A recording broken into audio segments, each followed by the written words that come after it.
This is Sybert signing into Red Alert 3 on the map Infinity Isle for game number 1 of this series.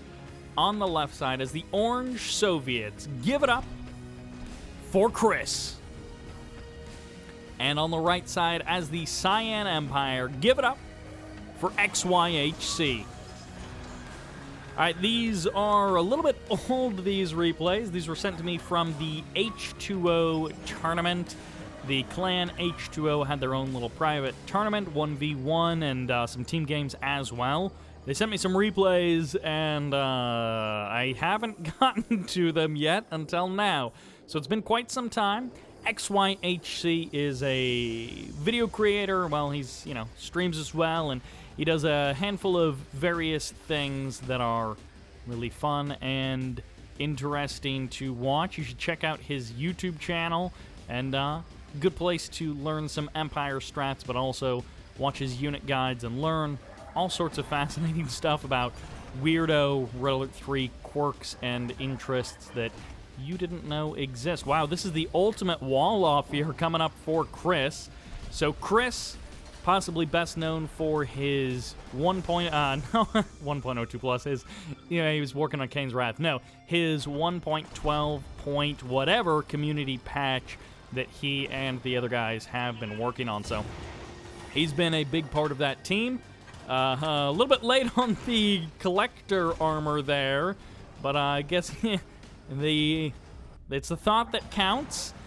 This is a series between these two that I don't have all of the games of, so someone sent over these replays. I don't know, it might have been Edvin, might have been someone else, and they'd kind of organized the replays into the ones that they thought were worth basically me checking out. So I don't have all of the games, which probably means the other games weren't very good, and this is going to be 3 games from a series.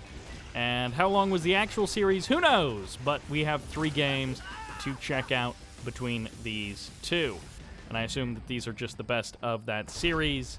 They're labeled like Game 1, Game 3, and Game 5, which could have been a best of 5, could have been a best of 7. I guess it could have even been a best of 9. That would have been a little bit weird. But, yeah, probably a best of 5 or a best of 7. And at any rate, I guess that means 2 of the games weren't particularly good.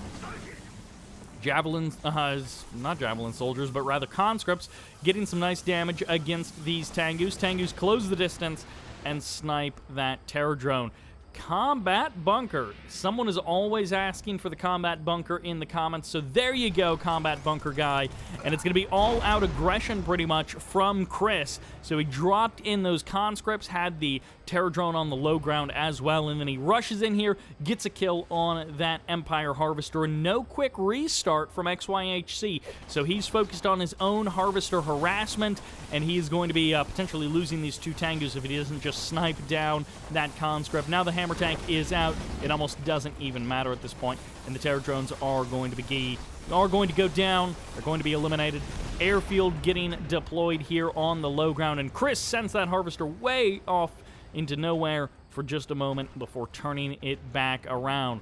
A little bit, $400 cash back for Chris off of those Tengus, so making use as much as possible off of that harassment that XYHC sent his way. Airfield finally going to be finishing up for Chris, and Chris playing this out very nicely, pretty darn safely. XYHC strapped for cash, can't even finish these walls. Literally can't even afford more than 1 wall segment at a time. That's how strapped for cash XYHC is. But he's got that ore refinery back up and running. He's got that harvester back online. Tengus sharking around the map, looking for whatever opportunity they may find. MiGs also looking for the Tengus at the same time, and forcing that twin blade to ground, I assume. And it's like halfway. I don't think it's all the way on the ground. It looks like it was still floating a little bit there. As the Tengus go for the transform, the MiG catches one of them, and the twin blade is going to look to lock down the other ones. I mean, they can try and transform. Bullfrog and a MiG are going to make pretty short work of a couple of Tengus. And, well, It looks like he did actually escape for the current moment, swings back around and donates himself to the Bullfrog Defense Club. Almost gets the kill on that Harvester with that honorable discharge. And XYHC, I hope his plan all along was to tech up to Tier 2 and waste those Tengus to distract Chris while he techs up to Tier 2, because if so, then perfect execution of a perfect plan. XYHC gets up to that Tier 3. Tier 2, he's got those 3 Chopper VXs flying around. And, well, he's got 3 refineries under his control, but now Chris has 4 under his control. Flak Cannon just about to finish up. And, hey, those Striker VXs are pretty good, but are they good enough to contend with Chris? We shall see. As XYHC is going back out on the harassment path, he's going to back away. He's seen that Chris has maybe done a little bit too good of a job with the defense. There's a little bit too robust of a defense waiting for him, and he decides to back on off. XYHC going for... Really? Are you going for sneaky Shoguns? Sneaky guy Shoguns. Ooh, a MiG gets jumped on. Not enough to kill it off, but I don't know that there's a Crusher Crane out. It just now is finishing up, so there's the repair on those MiGs. Hammer Tank jumps on the Tengus, but this is more than enough Tengus if they choose to engage with their point defense drones. Twin Blade now shows up, making things a little bit more complicated as the MiGs get a kill, but the MiGs get eliminated as well. The Tengus now going to have to contend with 3 Hammer Tanks, which is easy enough for the Hammer Tanks to deal with, and 1 Chopper VX gets a kill. The MiGs re-engaging as the Tengus transform, and the Chopper helps clear the skies before transforming and going for the Hammer Tanks, but no good, no luck to XYHC. He barely does not have what it takes to kill off those Hammer Tanks. He would have sacrificed that Striker to the Bullfrogs if he had. Honestly, it may have been worth it. I don't know how close to death those Hammer Tanks actually were. I love that this Akula sub is just out here waiting. Unfortunately for Chris, he doesn't realize that there is a naval threat building, and it's just off screen. It's where he can't see it. No Tier 3, so this naval threat isn't particularly threatening just yet.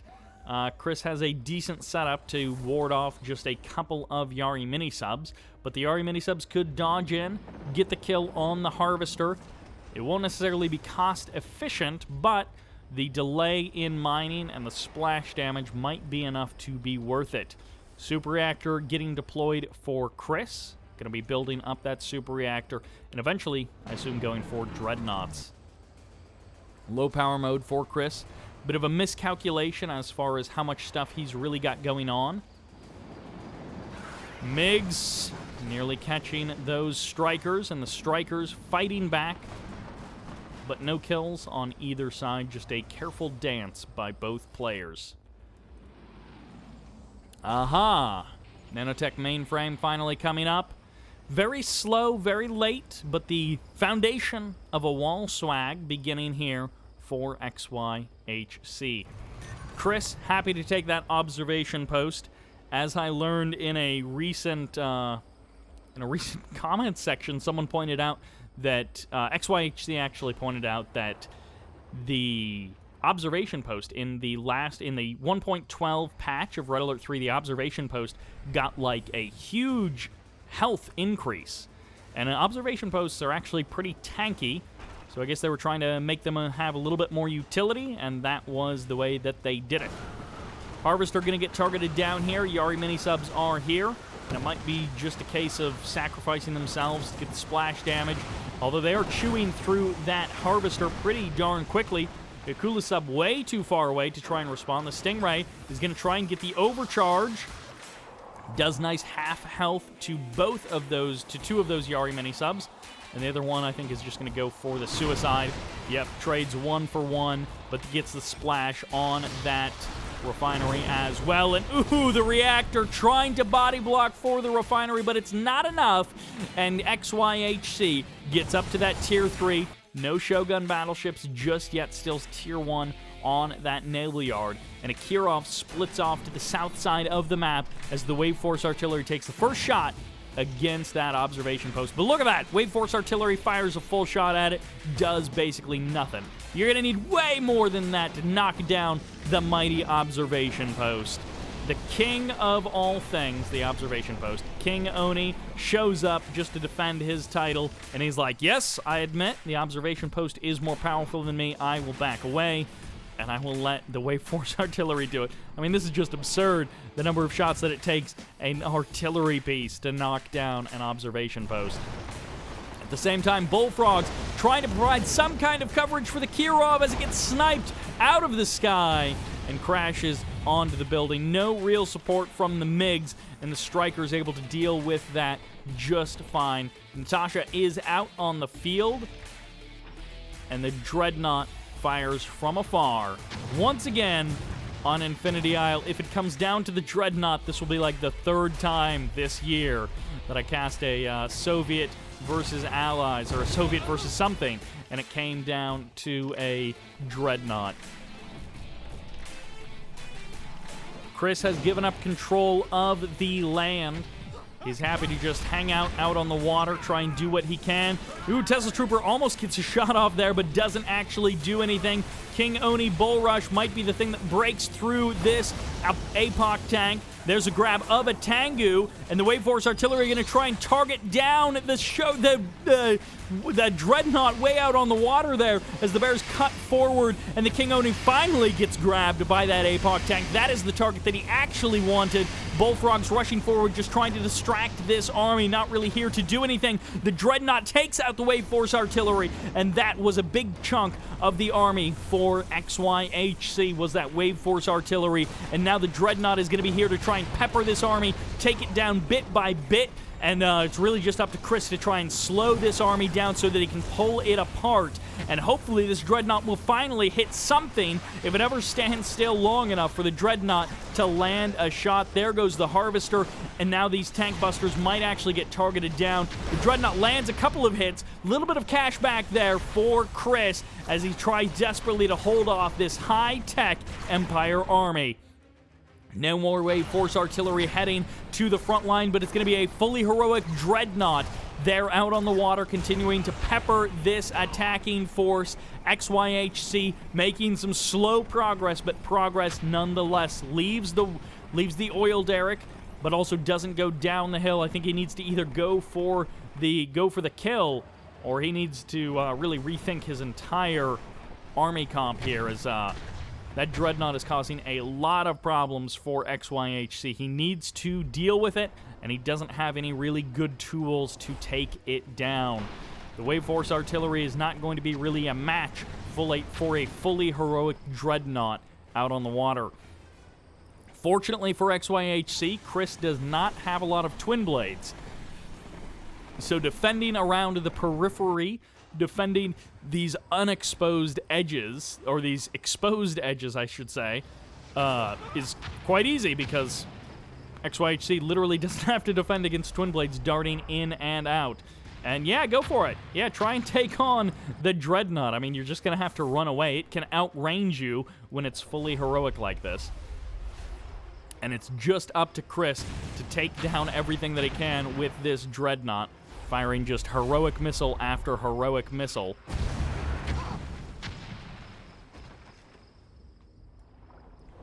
And Akula Sub, MiGs, and Stingrays all guarding this. Ooh, Stingrays actually step away, all guarding this Dreadnought, which means a couple of rabid Yari mini-subs might be able to do some real damage to this Dreadnought. They actually run past the Dreadnought, nearly give that guy an opportunity to get into some damage. Two APOC tanks explode against these King Onis, and the MCV is going to have to back off as the tank busters actually cut through the Bears and make relatively short work of them. Striker VX gets sniped, but also the MiGs getting taken down from the sky, and the King Onis continue to pump damage onto this MCV. One Terror Drone finally gets the infect, and the Striker going to be getting taken out, but not that King Oni by the Terror Drone. The Wave Force Artillery gets the snipe on the APOC tank, and the King Onis finish it off. The Dreadnought continuing to do its damage out on the water, but it's getting chased by those Yari mini-subs. Ultra Torpedoes sink one of the Yari mini-subs, and everything from XYHC is falling apart on land as Natasha gets killed off there, but she gets the snipe on the Wave Force Artillery. The XYHC's army is just falling apart here, and Chris may not have much left after all is said and done, but he'll at least have the Dreadnought out on the water. The King Onis can do nothing against it. The MCV gets killed, but another Terror Drone gets the infect, and now Chris gets the kill on everything that XYHC has. XYHC has no recourse. His only hope is to try and fight out with these last few moments of the King Oni. Fight it out as much as he can. If it gets the War Factory, that at least takes some options off the table for Chris, but Chris still has multiple APOC tanks. He's got the Dreadnought heading up to the high ground, or heading around the south side of the high ground, and this Wave Force Artillery actually gets stolen by Chris, and the Tank Buster's getting chased down by an APOC tank and a couple of conscripts. Chris barely able to hold on to absolutely everything as he continues to march through XYHC's base, shelling it from afar and showing himself the more powerful player here on Infinity Isle. But no, the Yari mini-subs find an opening. They find a weakness as the Akula sub has overstepped. The Dreadnought has found an opportunity to just put the damage on the Dreadnought, and it might be the suicide time for these Yari mini-subs. They're going to get the kill, and they get the kill on the Dreadnought. Its last couple of missiles are not enough. The War Factory survives as the APOC tanks close in. The Wave Force Artillery here to stay as Chris continues to pummel XYHC. XYHC nearly coming out with some kind of a comeback, but ultimately the APOC tanks will not be stopped. The Mecha Bay, the last hope for XYHC. He's got this naval yard way out there. I guess he could rebuild an MCV, get back up to Tier 3, but he's got no income. He's just got the naval yard and whatever is left out on the field. Oh, he does have an oil derrick. There is that much going for him. Chris knows that. He's going to snipe the oil derrick. Wave Force Artillery gets a great shot off there, and this is the end. Naval yard is the last remaining structure for XYHC. Chris has rebuilt his MCV, and that is that. XYHC has been defeated. Chris takes this first game in this series. And again, we don't have all of the games, but we do have some of them. Chris and XYHC choosing to be quite a match for each other, but Chris ultimately the better player in that game. And let's see where things go from here as we come into Battle Base Beta. In the north, once again, is the Cyan Empire. This is XYHC. Triple dojo opener. And in the south, perhaps double barracks. Yes, indeed. As the Orange Soviets, this is Chris. The fight for the center of the map commences. And how hard fought will it be? Sometimes it's just a couple of units from each side. Engineers jumping inside of those oil derricks, hopefully for Chris relatively soon. And Chris actually happy to, I think, secure some of these high ground buildings around the sides early as well. Flak Troopers going to pull back from the front lines. Don't want those too close to those Imperial Warriors once the dojo has been pushed away. Bear on the north for the scout. Double refinery as the follow-up for Chris. So, no fast War Factory. Just going to be going to actually super delay on the War Factory, going for a super reactor before the War Factory. Chris is happy to just try and maintain control of the middle of the map, utilizing his conscripts to hold down these buildings and kind of force Chris or XYHC into a, slightly bad set of engagements. You never want to be trading Imperial Warriors 1-for-1 with conscripts, and in this case, Chris is happy to force XYHC into that a little bit. XYHC also happy to let it happen because it means he got a quick third refinery up and running, And even though his Tier 2 is going to be a bit delayed compared to that of Chris, this engineer heading the wrong way. I'm not sure where it was going, but it's heading back up to the high ground. Perhaps it'll make its way to this observation post. We'll see. So the Tier 2 from XYHC going to be slow, but, and his war factory is quite delayed as well, but that third refinery is super duper fast by comparison. And he is hoping that, I'm guessing, that eco boom into either a bunch of Tengus or some quick Tier 2 Tengu VX action is going to be what gives him the strength through the mid-game on Battle Base Beta. At least one flak trooper inside of that battle bunker, going to be keeping those harvesters safe for the current moment. Conscripts trying to clear out that Imperial Warrior, and he will indeed do it in a 1-for-1. Trades one conscript for that. And War Factory onto the high ground. Almost a kind of allied build coming out here for Chris. He is strapped for cash, though. Not going to be completing that wall segment. And he will have to deal with this Tengu harass with no War Factory just yet. One of the downsides of this kind of a build coming out here from Chris, he has, interestingly enough, managed to sneak or keep around his single barracks as well. So he sold one barracks off and he kept the other one around. One Tengu, it looks like, and then a quick Tier 2 coming out for XYHC. Oh, how annoying those bears can be, especially out on the water. A little bit of harvester harassment, but now the wall segments are up.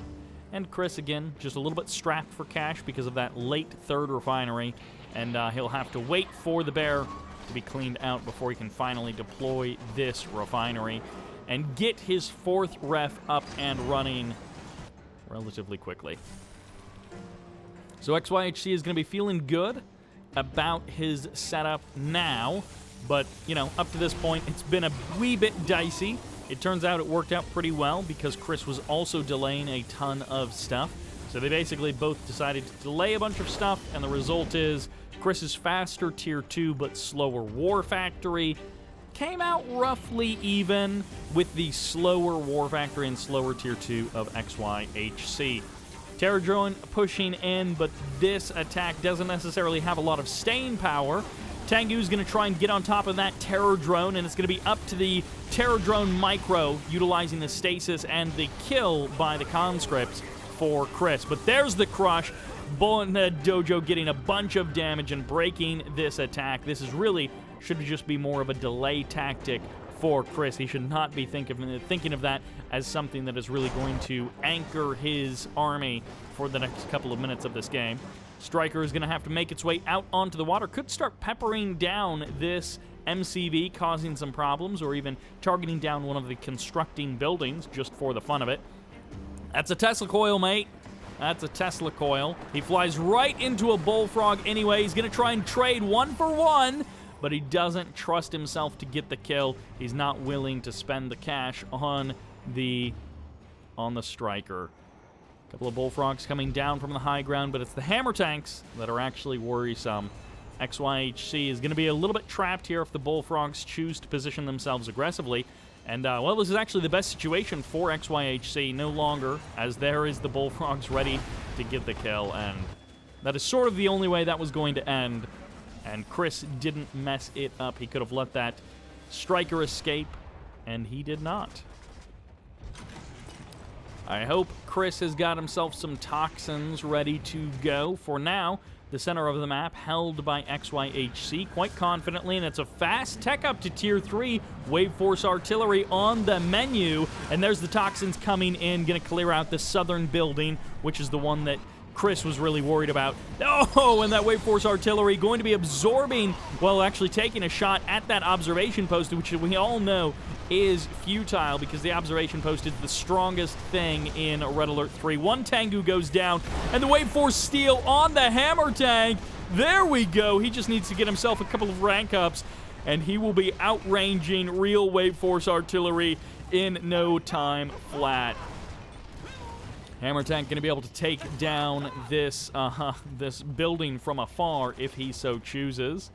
I think there are some tank busters. No, the tank busters might have just been in the southern building, so the conscripts will clear that out.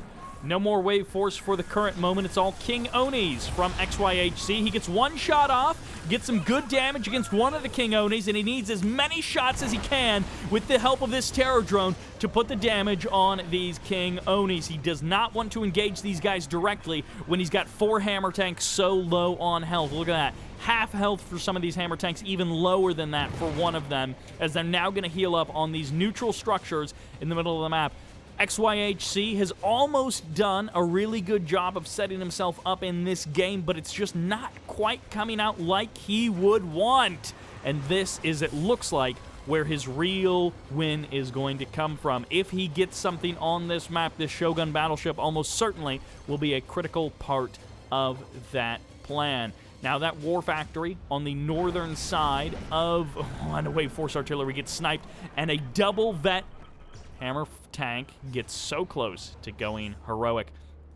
Could try and poke off another unit or two. If he could get the Mecha Tengu, it might be just enough to push him over the edge. Now, on the north side of Chris's territory, we have this War Factory and the ore refinery, and I think that'll probably be the first target for XYHC. Its kind of northern awkward position makes it a bit more exposed, a bit more open, and a bit more of an obvious target for the Shogun.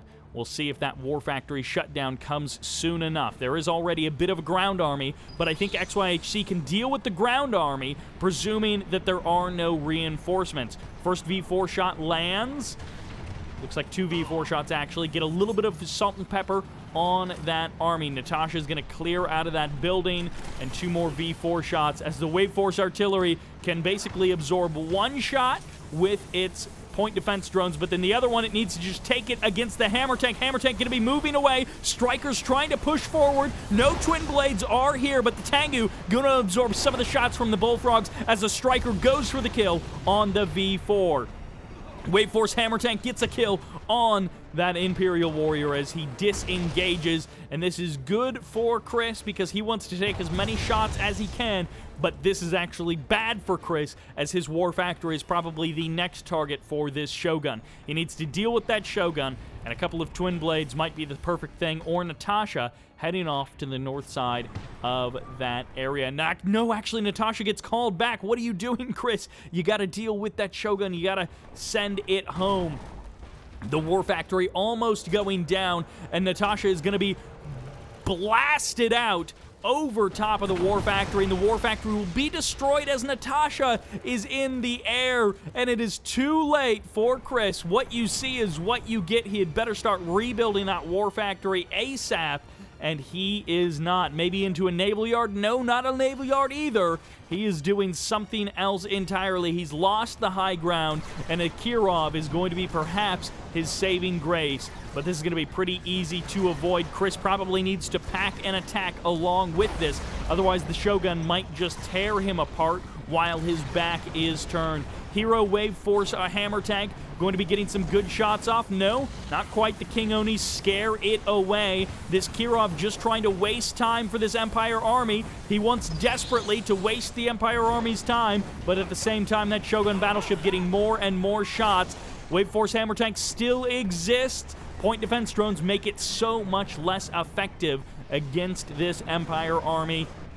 And this Kirov taking so much damage. 4 twin blades finally show up to the battle. They should have been here 5 minutes ago. They are able to burst down 1 striker, but the Kirov is just ineffective. And now this is what you want to be doing. Hunting down those Wave Force artillery, getting the catch on them whenever you can, opening up opportunities for that Wave Force hammer tank to do the real damage and be the hero that it is. 2 twin blades go down, 2 strikers get eliminated, and now the Kirov is going to try and pull away from the front line, but that is not enough as the strikers get the kill and send the Kirov flaming down to the ground. Natasha going for the snipe on the Shogun battleship now is going to go capture the Shogun battleship and get the cap there, and this is what Chris is hoping for. He stole away Force artillery on Infinity Isle, and now he's stealing a Shogun battleship, even utilizing the ramming speed for just a moment there.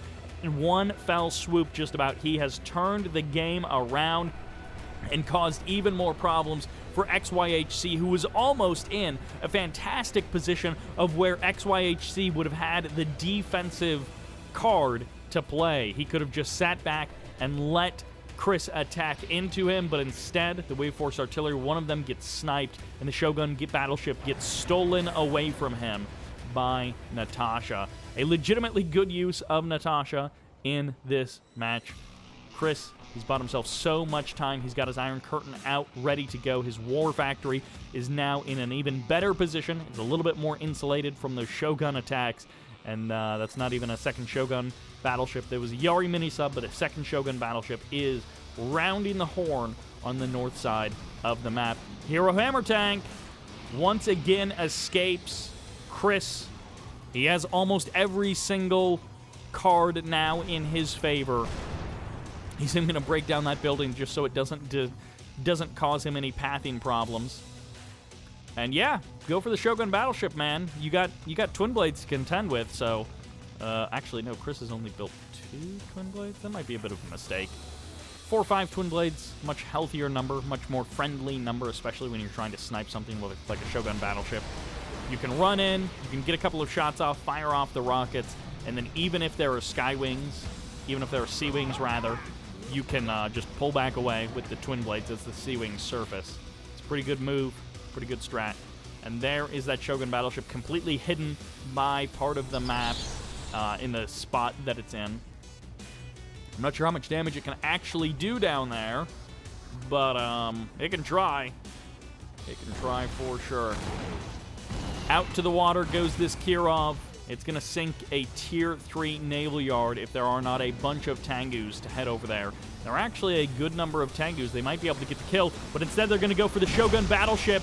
Feels real good killing your own Shogun battleship, I bet. And now the Tengus are going to be going for the Kirov. The Kirov might get there anyways. It might sort of be too late to actually do anything about this Kirov.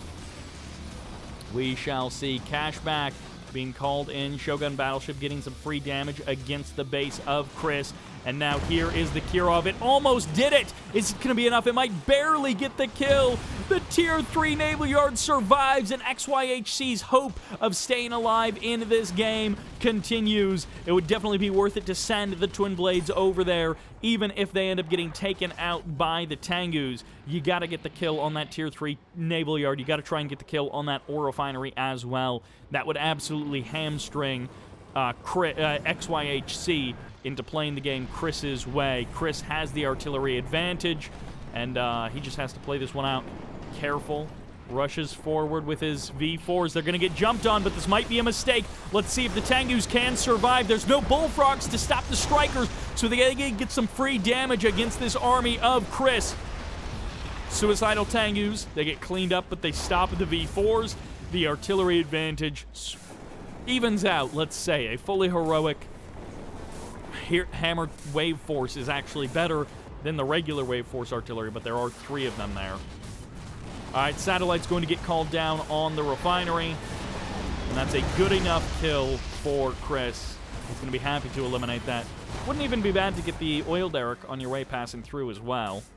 The Tengus might come out for the kill. No, just kidding. He gave away all of his Tengus. Remember, he sacrificed his Tengus, which would have been fantastic in this moment. The oil derrick will get shut down, and now it's up to these twin blades just to run away. You don't need to do anything else.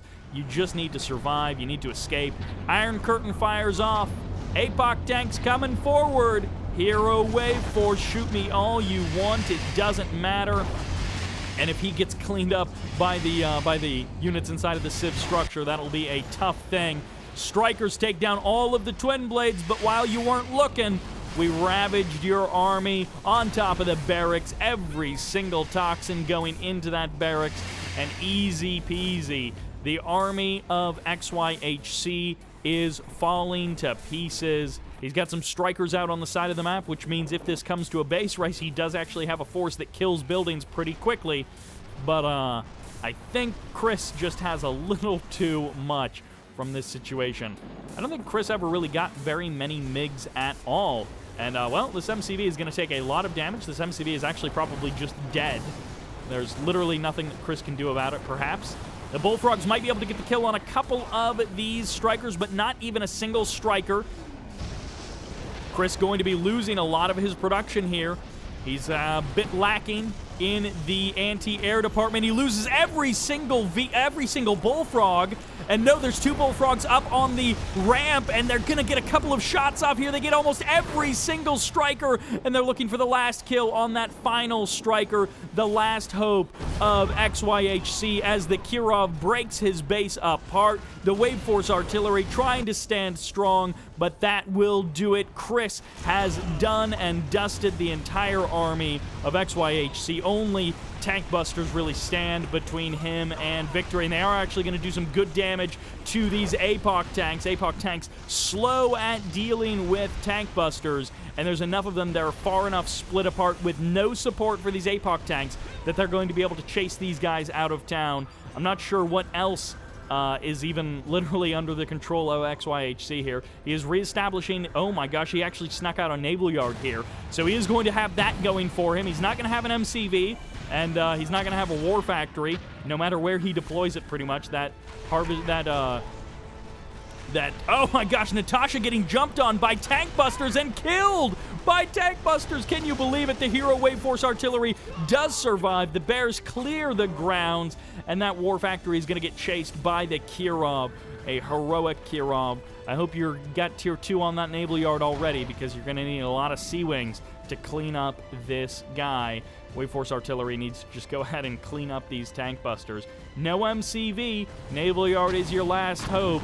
And there's the deploy of the war factory. It should get killed immediately. XYHC has been defeated, and Chris takes the game. XYHC giving him a run for his money, and XYHC trying to pull out some stuff around the edges, that north side of the map, almost being a saving path for XYHC to walk down. But unfortunately, Chris, a little too good for XYHC here on Battle Base Beta. And our last match between these two sends us on to Snowplow. In the north, as the Orange Soviets, this is Chris. And in the south, as the Cyan Empire, this is XYHC. XYHC has a guide for how to cryo rush, and I would have loved that if, you know, from our perspective, we just saw XYHC lose 2 games in a row. But if Chris did indeed get cryo rushed here on Snowplow, that would be funny if XYHC switches to allies just to cryo rush him.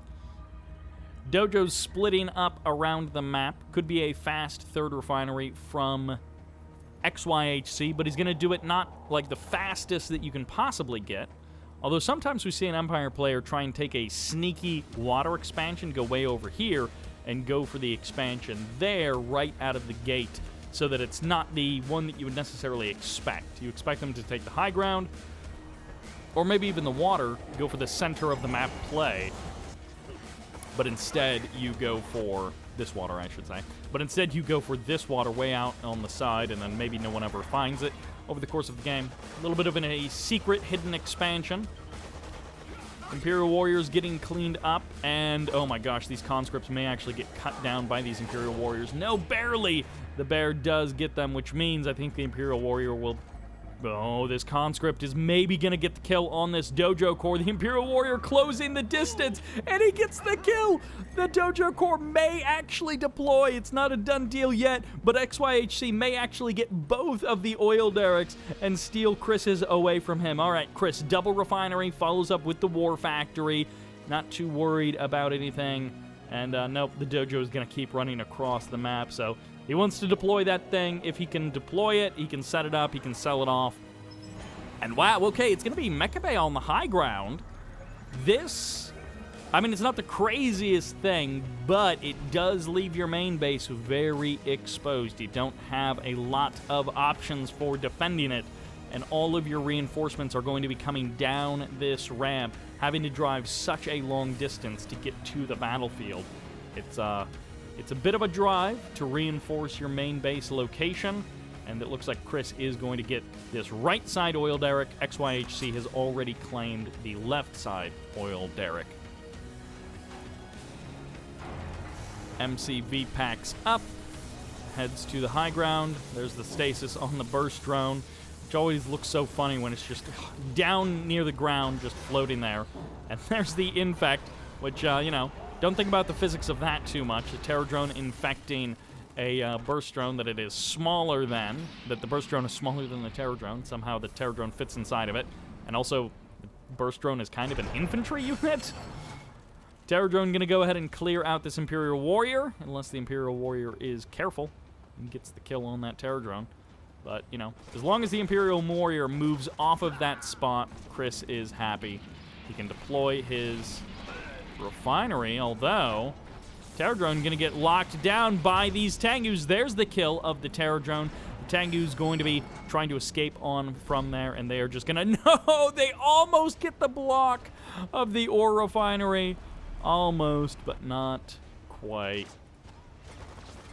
XYHC ends up taking control of this oil derrick on the right side of the map anyways.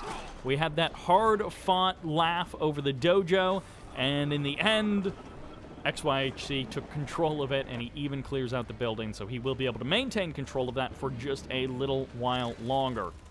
I feel like we have not seen an EVS on Snowplow in a long time. I was just thinking back, it might have actually been Zugspitze who showed us some EVS versus Demon on this map, but I'm not 100% sure. That would have been in 2020, one of the For the Wins in 2020. Hey now, is that a 4th refinery? XYHC, you daring dog! How dare you take a 4th refinery way the heck out there? Could actually pack a naval yard along with that. Look at that, boy. Sending a naval yard out to that water expansion as well. And actually, this terror drone is going to get spotted, but that is as good of a terror drone kill as you can. Chris is clearly suspecting this from XYHC, and Chris is going to have a decent idea that, yes, XYHC did indeed take that expansion way out there on the left side of the map, the water expansion. Another terror drone heading out there, but, well, to be honest, Chris is going to have to work a little bit harder than that if he wants to truly break that water expansion from XYHC. Imperial Warrior gets cleaned up. Chris is ahead in the map score as far as we are concerned, although if this is Game 5 of a best of 5, then they are 2-2, and if this is a Game 5 of a best of 7, then it's maybe 4-1, or it's maybe, or 3-1, I guess, not 4-1. 3-1, or maybe it's 2-2, or maybe it's 1-3 the other way, who knows. However, I guess it can't be 1-3 in XYHC's favor. Yeah, go for the infect. What does it matter? He's going to go for the stasis, though. No, he's not going to go for the stasis. He's actually just going to send that terror drone away. I assumed he was going to go for the stasis and get the lockdown of the harvester. This is lovely. Walls around the Civ structure. By the way, XYHC does still maintain control of both oil derricks. Walls around the Civ structure, and then flak troopers inside of it.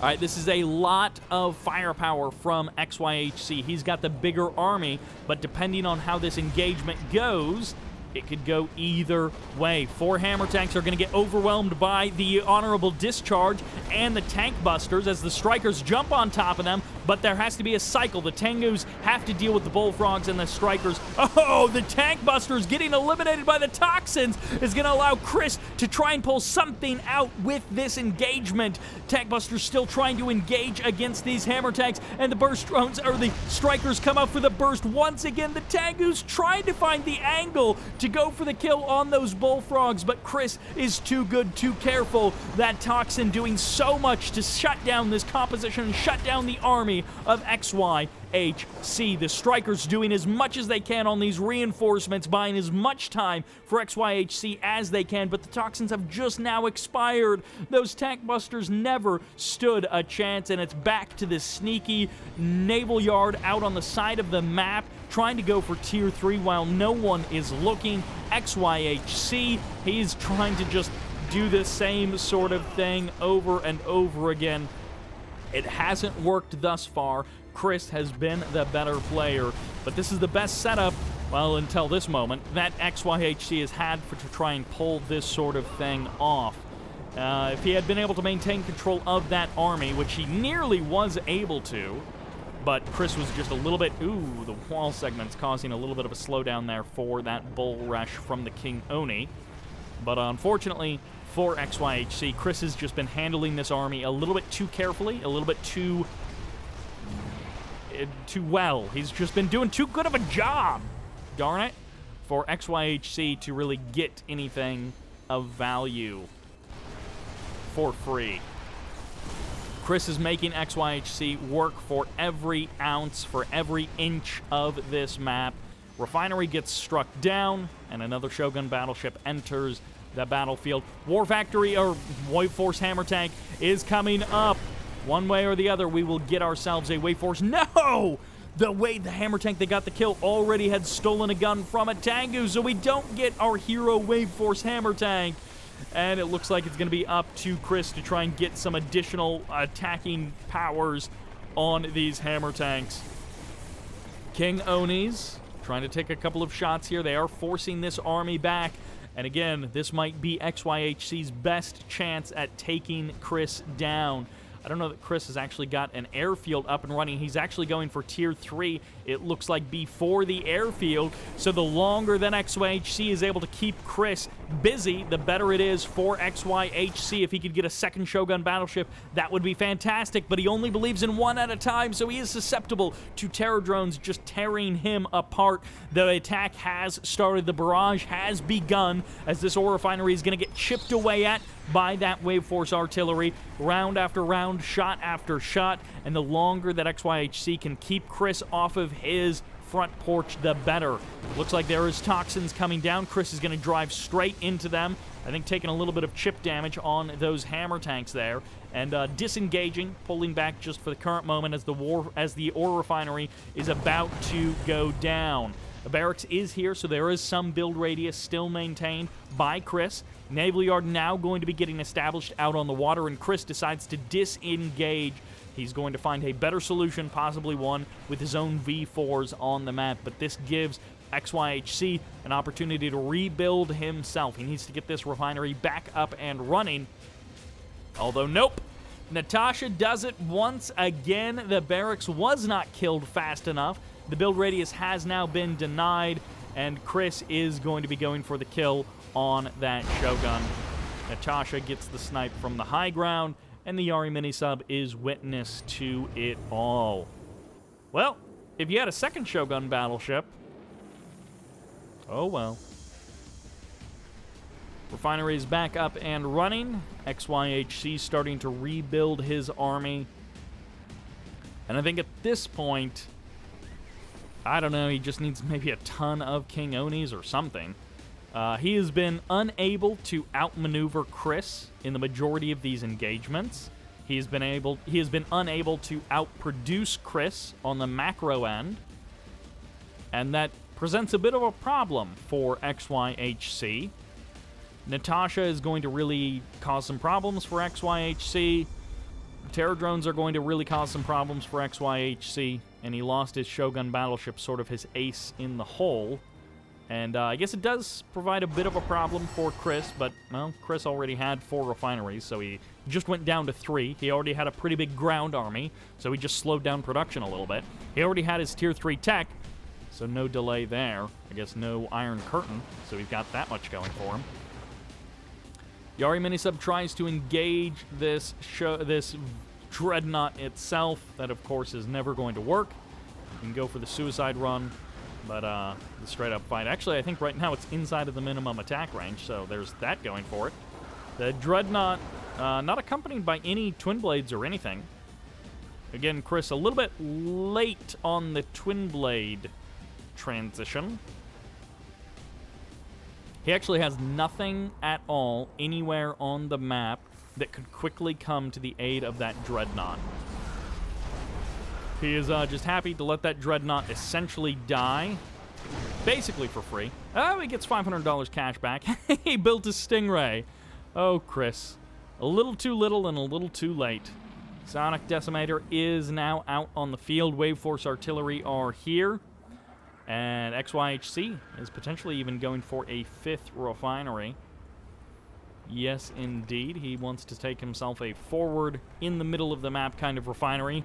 Unlike every time an Allied player plays this map, where really the goal is control the center lane of the map, in this case, the Empire and the Soviet players are both playing to the outside of the map.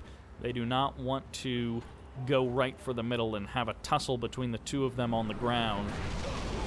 Toxins get dropped. This may kind of force the engagement here for XYHC. He presses forward. Natasha could go for the snipe on a King Oni or a Wave Force, either one, but the clock is ticking. That Psionic Decimator is going to crush this army if it gets the chance. This happened last time, but there are no Twin Blades out on the map to really gain advantage from the lack of anti-air. Tengus go for the transform. One striker gets eliminated as the Bullfrogs get the kill there. Iron Curtain 3 minutes, and it's going to undercut the timer of the Psionic Decimator by about a minute and a half. So Chris rebuilding that Dreadnought. He's got the Stingrays out on the water, but this is now 5 Yari mini-subs here. Although 3 of them could be dealt with pretty easily by the overcharge. Nope, they dodge away, so 4 Stingrays do survive, and they're going to go for the kill on that Dreadnought. Just go ahead, right-click that guy, and say good night. Natasha moves forward. The Toxins making that an awkward engagement, and that is not a V4 driving out onto the water, which is a pretty amazing thing to see, but instead a sudden transport looking for an opening, looking for an opportunity. Stingrays not even going to get the kill on those Yari mini-subs, and it's just like 1 Stingray at a time. Well, I guess that's one way to deal with the Yari mini-subs, just produce 1 more Stingray than they have. Little insurance policy in case it comes down to a base race for XYHC.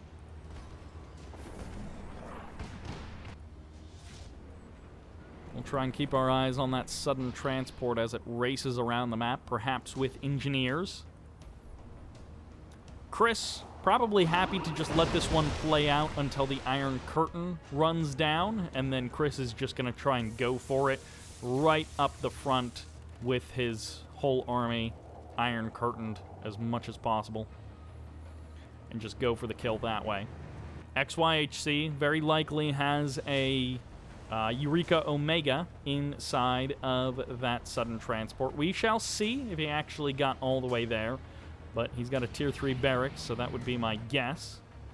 And, well, Eureka is a very good case of forcing a base trade from a situation that otherwise wouldn't really have a base trade. And a kill on... Ooh, he might get... he gets a one-shot on that refinery with his V4s. Ah, Chris sees it. He sees the V4 coming. He's like, hold on a second. And that is as good as done. Oh, no, the saving Tengus are coming in. It's going to be the play for the Iron Curtain. He's got 50 seconds to make this work. There's the Infect. This Aerodrone is going to potentially get an extremely expensive sudden transport kill here, and it's all or nothing here for Chris. But the Tengus stop the Terrordrone from... No, the Terrordrone stops it, and there goes the sudden transport. Inches, feet maybe, from the ground, from safe landfall, and instead XYHC presses forward on the middle of the map, but he doesn't get any ground that matters. He loses this refinery here on the front line. It did pay for itself, but he doesn't get the Iron Curtain. XYHC almost able to make it happen, but unable to pull off the amazing play. He got spotted by Chris. Ooh, Striker just way out of nowhere gets taken out there. Iron Curtain is ready. Chris has got his whole army formed up. Let's go, let's go. And he backs away to engage with this one building just so he doesn't lose anything as on the retreat.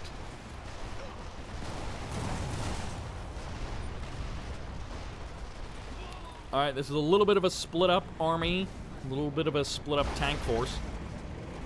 Iron Curtain going to pop any moment now. Here's the big clump.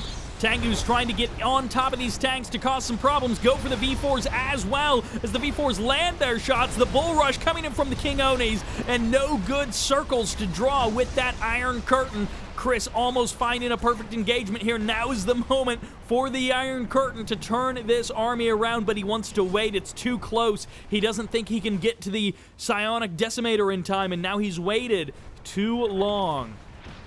About a minute of time would have been there for Chris to get the kill on the psionic decimator, but now it's too late. He has to save the Iron Curtain, and it's going to be a little bit of who wants to press the trigger first. Natasha will die, but if the Iron Curtain is fast enough, it will negate the psionic decimator. XYHC can stop Chris from using the Iron Curtain because of that.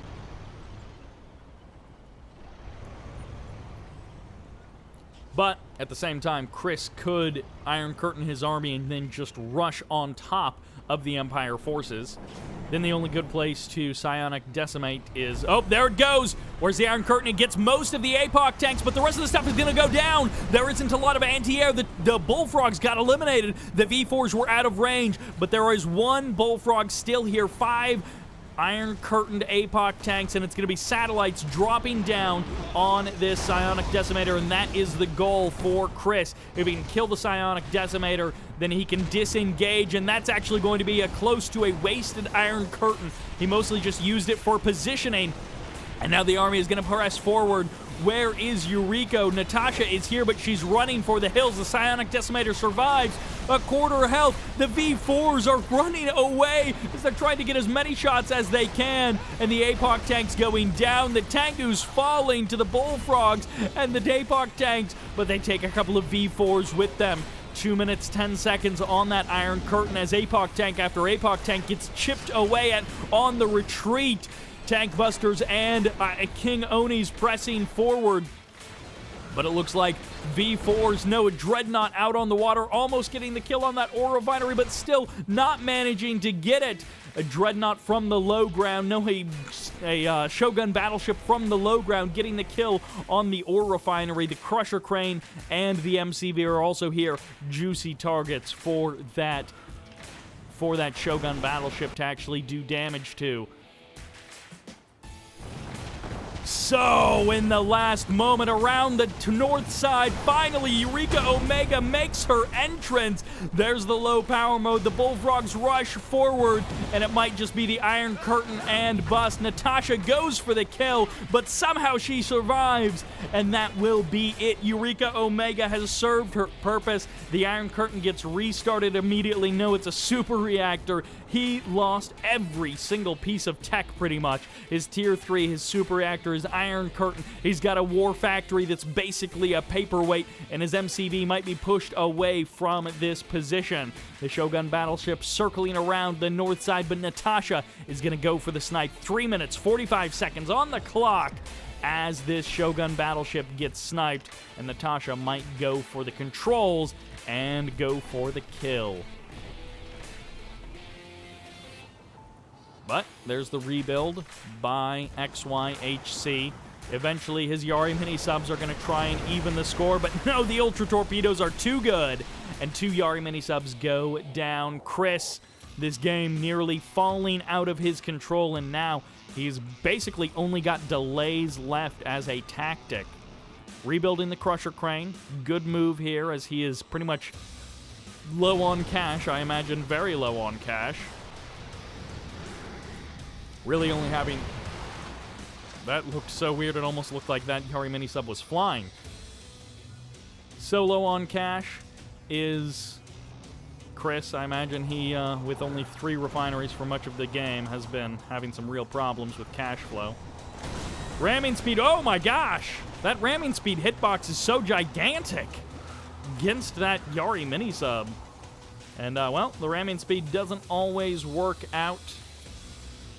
Warbears are here. XYHC's army still exists, and he has done a good job of maintaining that army despite everything that Chris has been throwing at him. Chris gets the little bit of cash back there, and Chris, he's trying to maintain ground control and at the same time find some way to get artillery around the sides of the map, and it's just not working out for him.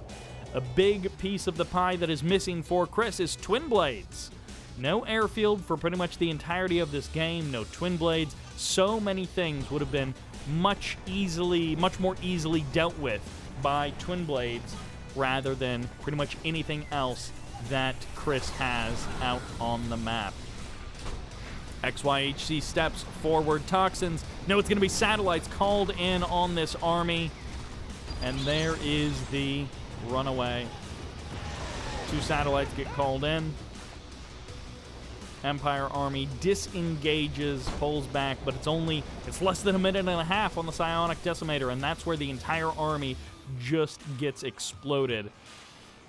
I mean, an Iron Curtain would have had to have finished over a minute and a half ago to be there, be ready when the psionic decimator fires off. And now it's all in XYHC's favor. He's got pretty much every card is his to play. Chris is, I think, just trying to spread out a little bit, trying to retake this refinery. 10 grand still in the bank of that ore node.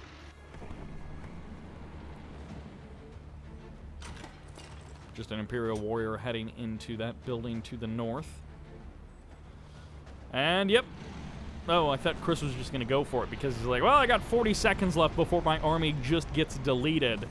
And, I have to hand it to XYHC. He came dangerously close to losing this game about 400 different times, and yet he has persisted, and he has pulled out all of the right plays just well enough to beat Chris in this game. And it's not over, but boy, oh boy, that psionic decimator is going to basically just remove this army from the map. Chris can still potentially pull something out here, but... Ooh, Toxins on top of these V4s. Let's see if something happens. Toxins are going to get a big chunk of this army, of the infantry army.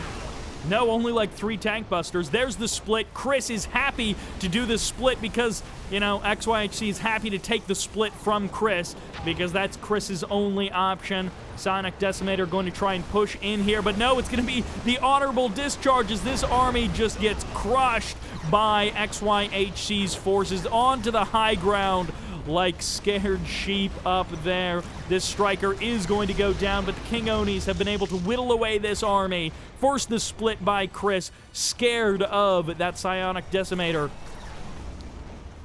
which fires off somewhere over there out on the water, takes a big chunk out of that infrastructure, and not even worth it on the 4 bullfrogs. It's just going to be up to these King Onis to clear out the rest of the ground army. 6 King Onis, 7 King Onis, a couple of Wave Force artillery as well. And the super reactor is going to be the target. There they go. Refinery goes down. Harvester gets eliminated. Crusher Crane is next. And King Oni will reign supreme on land as Chris has basically nothing left. Just this water expansion, low on power, maybe not even a Crusher Crane if he doesn't get it up in time. He doesn't have much economy, he doesn't have much production, and he has got nothing left on land that isn't about to be called down to destruction. Ooh, he's gonna get the Crusher Crane. He's gonna get that no matter what, but it almost doesn't matter. He's got no economy.